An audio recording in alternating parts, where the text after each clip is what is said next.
My name is Michael Young, and at present time, I'm chairman of the Langston Educational Arts and Development Group.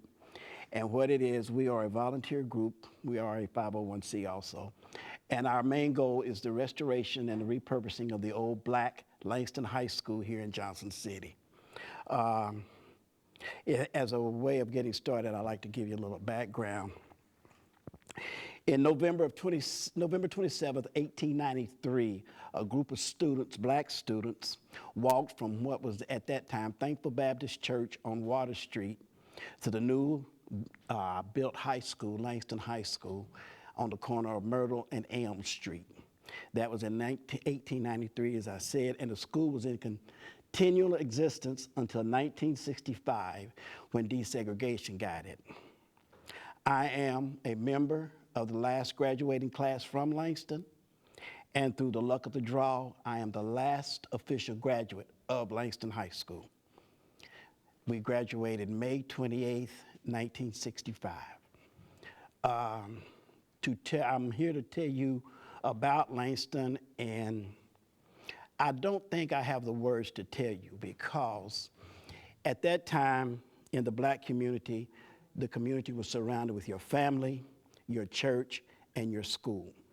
And Langston was the school. If I may, we'll start, there was Bland High School. Now, let me back up 1 second, please. All of these schools are black. There was Bland High School in Big Stone Gap, Virginia, Artie Lee High School in Dant, Virginia. We had 3 Douglas High Schools, Douglas Bristol, Virginia, Douglas Elizabethton, Douglas Kingsport. We had Bristol Slater, Langston in Johnson City, George Clem in Greenville, Swift High School in Rogersville, and Tanner High School in Newport. Those were the core of the black high schools in this part of East Tennessee. We were, as I say, a family. Our mascot was the Golden Tiger. And the reason I emphasize that is in the jungle, and I have repeated this several times, there are tigers, but then there is the alpha tiger. And we as Langston High School were the alpha tiger. I say that as with pride. Even today, when we have get-togethers and reunions, we have that competitiveness from back in the day, it still shows through after all of these years. Some of the teachers we had there told us, or instilled in us, if you will, that it doesn't matter who you are, where you come from, or what you want to do, there is nothing that can stop you. We have had entrepreneurs graduate from Langston. We've had engineers working with the Ford Company. In fact, one of my classmates, he's passed now, was one of the engineers years ago on the first Ford Taurus. That when Ford first came out with the Taurus, he was one of the engineers on that. We have entrepreneurs, we have men and women in finance, the medical field. We've had people go into the arts. So when I tell you Langston, the reverence, I guess, I have for Langston, and I know that's kind of hard for me to, or for you to understand, but it was a family. Your teachers knew you, you knew your teachers. You messed up at school, man, before you got home, it was on. They knew before you got home that you messed up in your history class, you didn't have your homework for your English class, what's wrong with you? Sports-wise, and everybody remembers us for our sports, we were, when I say we, I was an athlete, not the greatest athlete by no means, but we were the Tigers. We were, at the risk of being a little bit, bragging a little bit, we were probably the class of this area. We had one quarterback, not mention his name, played a half of football on a broken leg. We had another football player, forgot his cleats. He had to play it in his street shoes. His name became Stacy Adams. We had a basketball player scored 85 points in one game one night. We had a basketball team walk off the court on us one night because they were determined we wasn't going to score 100 points on them. Back then, excuse me, girls basketball, believe it or not, was 6-on-6, if you can believe that. Now, what that meant was my best 3 offensive players were on this half of the court. Your best 3 defensive players were on them. you could not cross the half line. So on the other side was your best offensive players and my best defensive players. It amazes me that they played basketball like that, excuse me, and now to see the way women play ball today, I don't know, they play. As I say, the school, we were named after John Mercer Langston, who was the great uncle of Langston Hughes. And he was one of the first, if not the first, one of the first black politicians in this area. He finally went up, I believe he went to Congress as a congressman from North Carolina at one time, or Virginia, I'm not quite sure off the top of my head. The original founder of the school was a Hezekiah Hankel. He was a black physician in Johnson City. During one period there was an outbreak of, we'll call it flu. And not only did he take care of the black residents, but he also took care of the white residents, and the white doctors at that time came to him to find out what he was doing to save his patients and things. So he is buried now in West Lawn Cemetery out on the other side of town. But he was the original founder of that.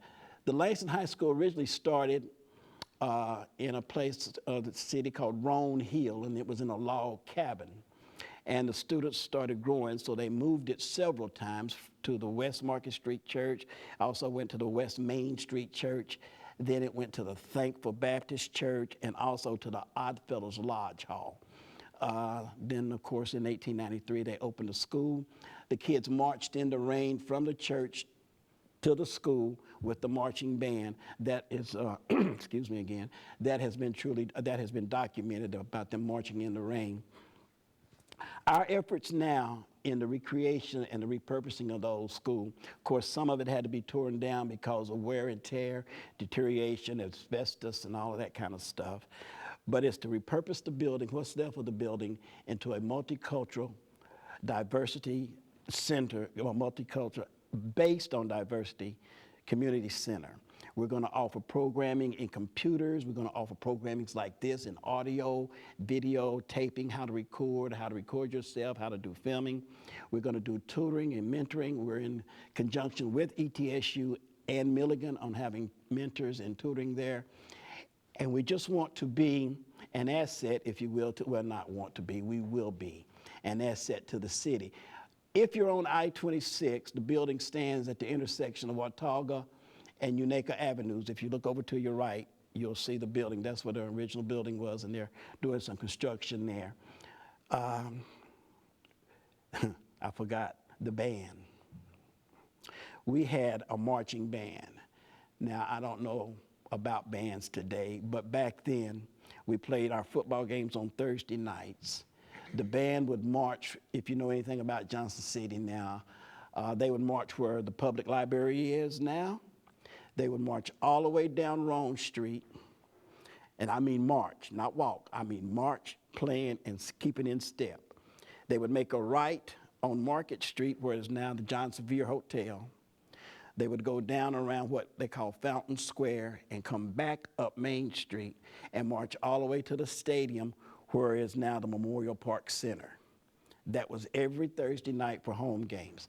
The reason I mention that is Johnson City stayed open for that.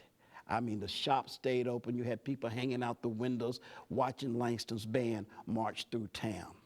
It was a sight to see, and it was a great thing to be a part of. I guess I could say this. I'm 72 years old in December. I still love my high school after all of these years, because the things that I did, the accomplishments that I made, whatever success I had, good or bad, is rooted in that high school, is rooted in those teachers who believed in me and who believed that I could be successful and do whatever I wanted to do. Now, my story is not unique. It's my story.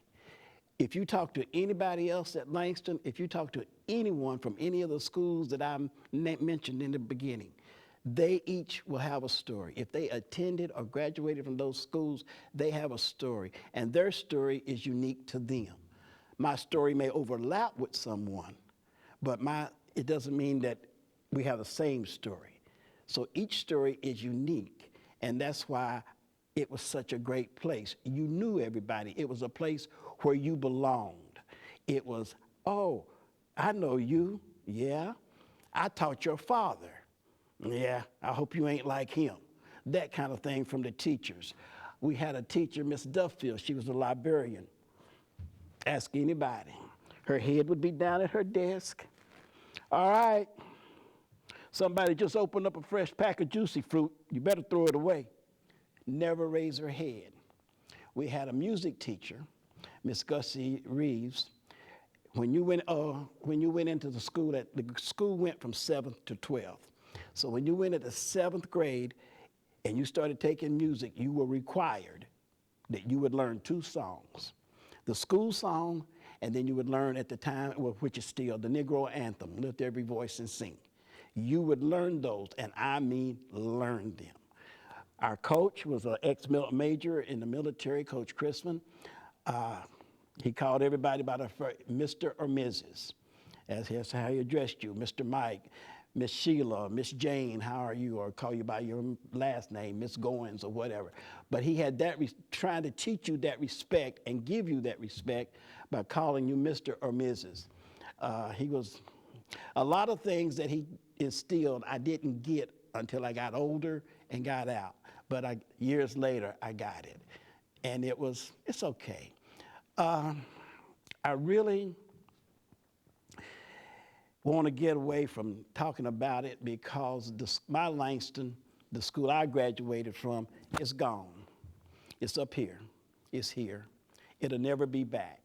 So that's why we're dependent on the center. We want to make the center, back to the center, to make it a part of a historical past and make it a bridge that will go to an unlimited future here in Johnson City. We want it to be where people can come and enjoy themselves, work and learn and be a part of something. We want the Langston Center, and it will be to be a center that will be a great asset to the city, and it will be an asset to anyone who goes there, enjoys going there, and that's what we're shooting for. We're looking for having our opening, hopefully. We're trying to shoot for our opening around the original date, November 27th, but I don't think we're going to be able to do it. So it looks like we'll be opening sometime in November. We started this project in 2015, and here it is 2019, 4 years later, and we're still working on it. That's about it for me. If you have any questions or anything like that, I'll be more than happy to answer. Is anybody local other than Johnson City? Where? Gate City, Virginia. Oh, I remember Gate City. Rogersville. Oh, Rogersville. Okay, Swift. My aunt went to Swift College. A lot of people from here went to Swift. We used to play them quite a lot. Yeah, they were in our group that I mentioned earlier. Yes, ma'am, you raised your hand. Oh, let me tell you about Jonesboro. We had black kids that had to ride the bus because there was no school. They had to ride the bus from Jonesboro to Langston every day, and that included Jonesboro, Limestone, Telford. And those kids had to ride the bus. We had one family at that time, they had a farm, and they lived out in what y'all call Gray now. In my day, it was Gray Station. But they lived out there, and they had to transport into the school. Langston was the only black high school for those kids in this area. So they were bused to school every day. And I hated that. I hated that for them. Me, I lived right across the street. First bell was at 8:25, last bell was 8:30. I could hear first bell from my house. So when I heard first bell, I still run out the door, go down through the cafeteria, go up the 2 flights, and hit my English class just as the bell was ringing. Didn't like it. Okay, anybody have any questions? So could you tell us what you do after high school? And I wonder if you knew, and then could you tell us the story about how you kind of got involved in this project? I wonder if you knew, did you have an inkling that high school meant so much to me? Did you foresee this involvement in any way? I graduated in '65 and went directly in May of '65. In August of '65, I went straight to the military. 4 years in the military, came home in '69, got married, came to ETSU, wasted 2 years. I wasn't ready. Still had, just wasn't ready for school at that time. Came back a few years later and continued. I graduated from ETSU in '76 with my bachelor's in major in history and a minor in speech communication and my teaching certificate. Got married, moved to Colorado, stayed in Colorado for about 20 years. My mother got sick and I came home in '94. How I got involved in this, there was a general call to the community. They're going to tear down Langston and we're going to try to save it. And we're going to have a meeting. So I went to the original meeting, and let's say at that first meeting there might have been 30 people, maybe a little more. And then we had another meeting, the numbers dropped down. And then we had another meeting, and then there was the core group that is still in existence. There are 9 of us now on the board, and we have an advisory council. And to make it simple, I just got involved to save my high school. I had no idea of politics. I had no idea of nonprofit organizations or how all of this goes about. I just wanted to save my high school. I loved my high school enough that I didn't want it destroyed or be like other places where you go and you say, oh yeah, right there's where the high school used to stand, that kind of thing. Langston was that important to me and to the community that I felt it was worth saving as in the best way we could at that time. Now, as we look at it, so anybody else? So I actually wanted to ask if I know this is probably just a personal opinion and maybe like a controversial question, but do you actually think that integrating with white society was actually good for Black Appalachians? And my second throw-in question there, if you don't feel comfortable answering that question, is if you know of any other local spots that are also really integral to Black Appalachian history for, this local region. Believe it or not, I'll come back to your first question in a minute. There was at one time a Black thriving business community. We had our own cleaners, we had our own shoe shops, we had our own restaurants. We all had all of that here in Johnson City. And not just Johnson City, Kingsport, Bristol, we all had it. Our own barbers, our own hairdressers, all of that was in our Black community. Back to your first question, I'm gonna try to answer it and then give me a second to think on it, please. In a way, I'll tell you the example I'll use for you, okay? I'll use the HBCUs. With the HBCUs, when we started integrating the major colleges and they realized great athletes were at the HBCUs, and for those of you who don't know, HBCUs are historically Black colleges and universities. So those athletes left there and went to the Alabamas, to the Oklahomas, to the Notre Dames. And then that means that the good athletes or the great athletes were deteriorating at the HBCUs. So anytime you mix with something, you're gonna lose something. You're gonna lose, but the thing is, for you not to lose it here and here, you have to remember where you came from. There is a saying that a man without roots has no history, or a man without no history has no roots. I'm not remembering how it goes. But you have to remember where you come from. For me, my roots are embedded in my grandfather. My grandfather, his name was Carl Franklin, but everybody called him Mr. Carl or Mr. Young. And I understood the respect that they gave him and what he was trying to teach me. Everybody loses. Back to your original question, because as I say, we lost some things in the Black community, but yet when we do this joining, you didn't get a chance to see, when you join us, you didn't get the chance to see us at our best. You did not know how we were at our best. When desegregation came, I did not have to go. I was graduated. I graduated, as I said. I've got friends, and I've got a cousin that he's just adamant. In fact, when he refused to go to Science Hill, he went north to Detroit to go to school. So to answer your question again, and I know I'm not answering it the way you want me to answer it, because it's, with the divisiveness we have in this country now, you can't go back and look at this and say we're going to solve this. At some point, you have to say, okay, that was then, this is now. Let's learn from that and work on this so we can be better over here. Does that help you at all? I mean, I just, however you want to answer, I was curious on how Yeah. you personally felt about it. Because I know there's kind of a range of opinions. Yeah. Well, everybody's got one, you know, and I always say my opinion, a quarter won't buy you a cup of coffee. So anybody else?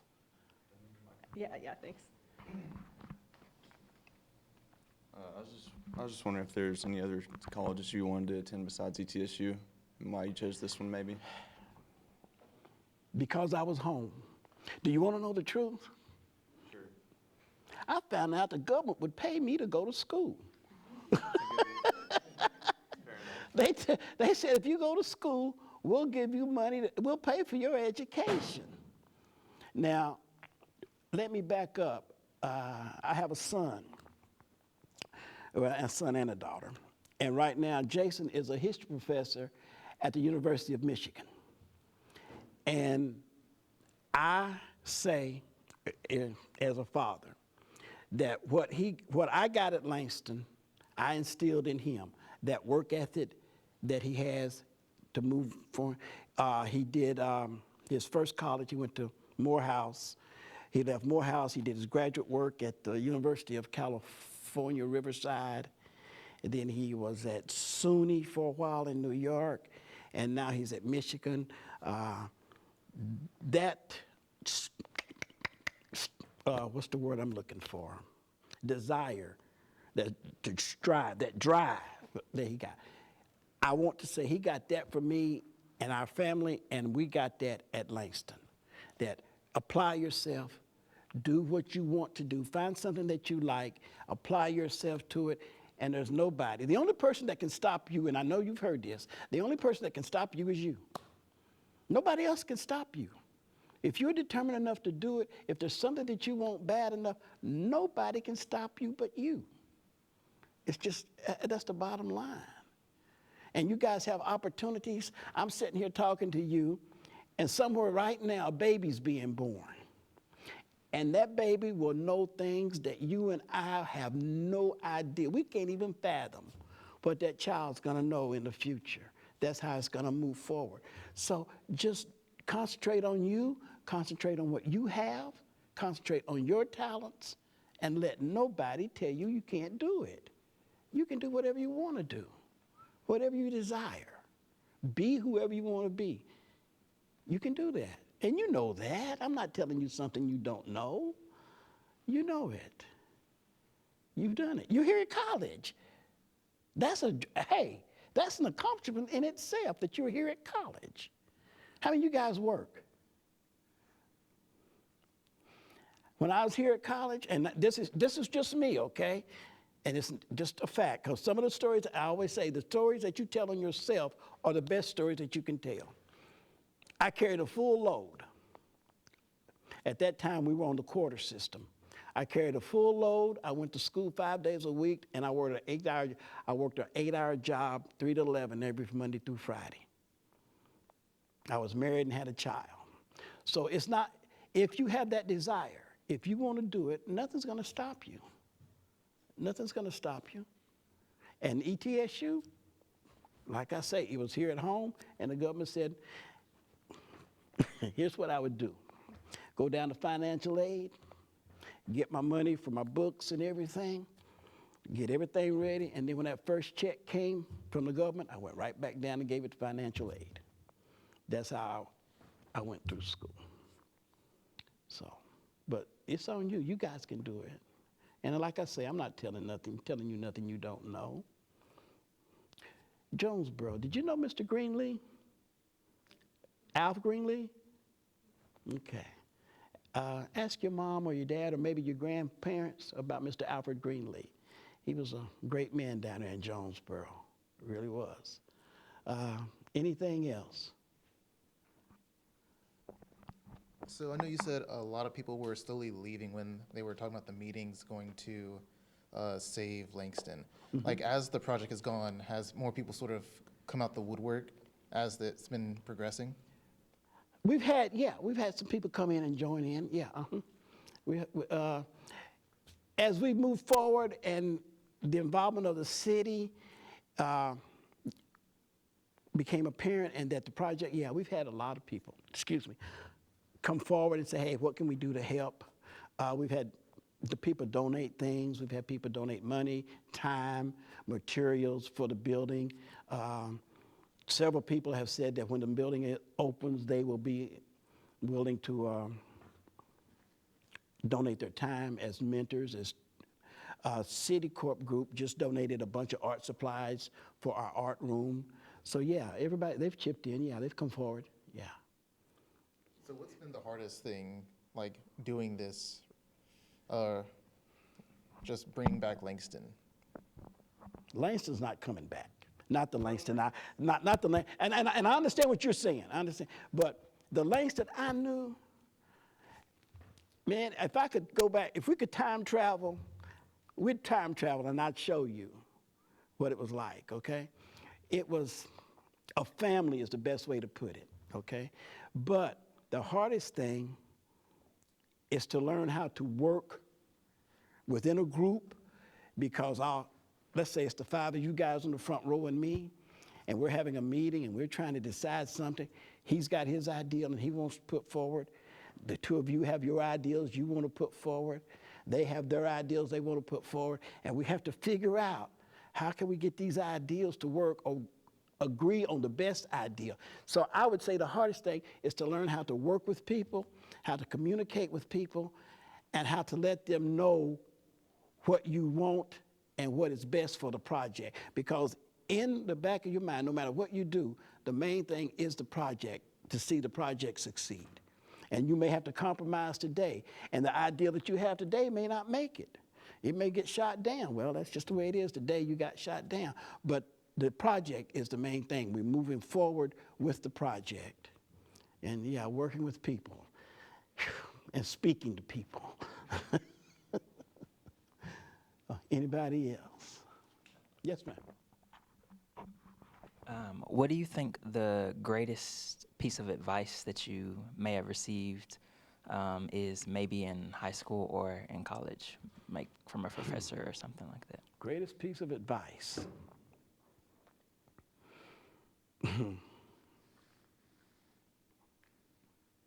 I guess, and it was never, and I'll go back to something, it was never spoken, okay? But I'll go back to my grandfather, watching him. He was,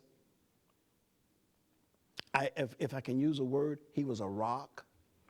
And at a time when he couldn't get the best, he did the best with what he had. And he is a perfect example. I mentioned a while ago time travel. I would love to go back in time and have a conversation with my grandfather, not as his grandson, but man to man. Do you understand what I'm saying? Because he died early. He died early. But his influence on me and my cousins, even today we talk about it. Had he lived, the influence and everything. But yeah, my grandfather probably gave me my best advice, and that was just by his example. Yeah. Anybody else?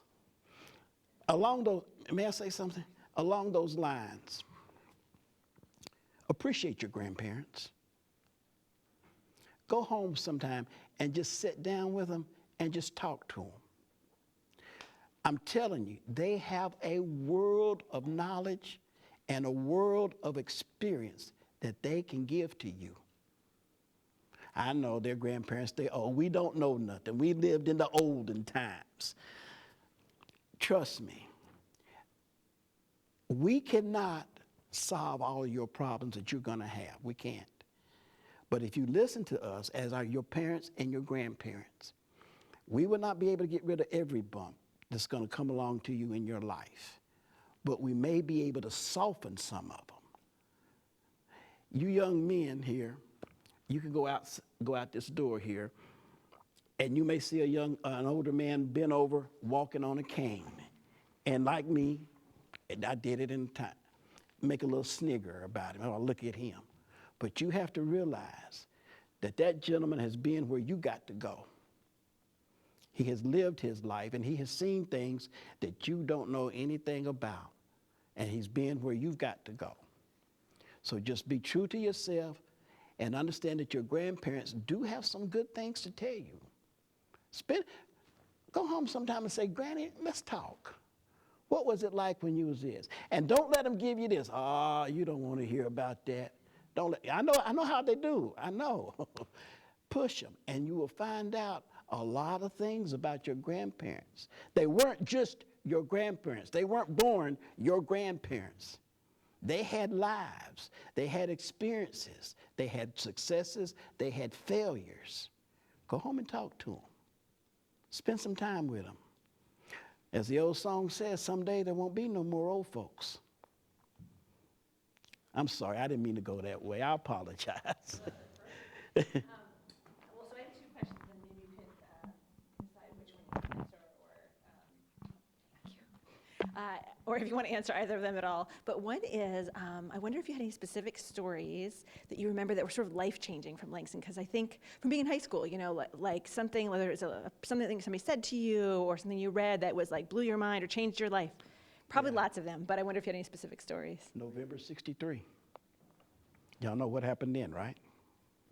I'm in the library, and Miss Carson was the principal. And she came in and she said, Michael, come here.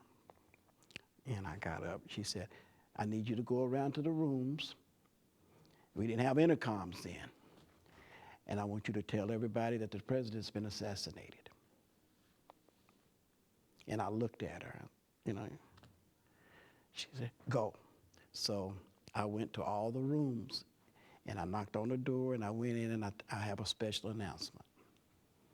President John F. Kennedy has been assassinated in Dallas. I left, did that, and like I said, I lived real close to the school. I came down through the cafeteria, ran across Elm Street, cut between the Perkinses and the Goinses, cut between their house, was gonna run through their backyard and run home and look at it on TV. Unfortunately, I didn't realize Mr. Goins' clothesline was there. Caught me right across here. We had our athletic banquet that night. It had already been planned. There was no way we could stop that. So we was having our football athletic banquet that night. And there I was at the banquet with a big old Band-Aid across my nose. I think maybe 3 or 4 stitches. But that, I remember that. Now, I can remember things about me. I could tell you stories about me. Being at Langston, walking into a wall, you know, stuff like that. Things that happen to you in high school, having a crush on a girl, wanting her to invite you to the prom and you don't get invited to the prom. Things like that, that happens. But that, I remember that more than anything else, having to do that. Yeah, that was it. Mm-hmm. Those big responsibilities for a kid to do, to deliver that message. Well, not only that, but you have to remember in 63, Kennedy was, he was bigger than, he was, to say he was bigger than life, and he wasn't bigger than life to everybody, okay? The day Kennedy got shot, got killed, University of Tennessee students had a party. That's a fact. That some of the students at Tennessee literally had a party. But for a great segment of the community, it was a great loss. And yeah, we never know what would, you always can say what if or what would have been. So we don't know. Had he lived, you know, would there have been a Vietnam? We don't know. The what ifs will kill you. You could spend a whole lifetime hollering what if. But yeah, that I remember more than anything else. Anything else? Okay, so you already told a story from Langston. Take us back through one of the worst days you had at Langston, if you can remember any.